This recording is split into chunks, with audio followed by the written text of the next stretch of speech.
la valériane. Des plantes pour apaiser le cerveau, la valériane. Des plantes pour apaiser aussi, retrouver le calme, la verveine. Retrouver le calme, la verveine. Tout ça, c'est des plantes qui ont fait leur preuve dans le temps et l'espace. Les gens ont vérifié cela. Voilà, le passiflore pour faciliter le sommeil, pour que ces gens dorment et qu'ils reposent leur cerveau. Alors, ça devient intéressant. Et à partir de ce moment-là, les personnes qui sont dans cette démarche, qui enlèvent les aliments déclenchants, je peux dire pro-inflammatoires, comme la viande qui excite le cerveau, comme les fritures qui excitent le cerveau, comme le sucre blanc qui excite le cerveau, comme le café dans ces cas-là qui excite le cerveau. Bref, si ces choses-là sont mises de côté, le cerveau commence à respirer. Parce qu'il faut donner au cerveau les substances utiles et agréables. On ne peut pas donner au cerveau des choses qui l'excitent.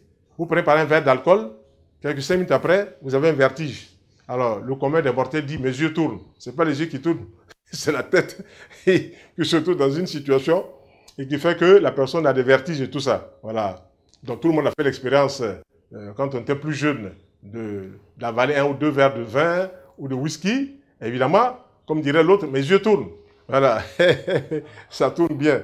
Bref, si en matière d'alimentation, on peut comprendre la démarche, beaucoup de fruits au petit déjeuner variés, enlever toutes ces substances excitantes du cerveau, la viande, le sucre blanc, le sel blanc, le pain blanc, les alcools frélatés, supprimer toutes ces boissons, ces liqueurs et tout ça, le cerveau va commencer à respirer. Il faut restructurer le cerveau. Il faut refaire le cerveau. Il faut que les cellules cérébrales, les neurones, trouvent le carburant dont elles ont besoin.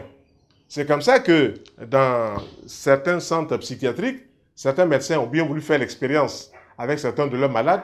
Ils leur donnent beaucoup de fruits à manger.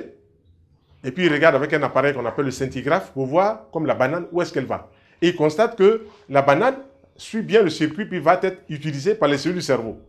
Et puis ils prennent, par exemple, la banane cuite.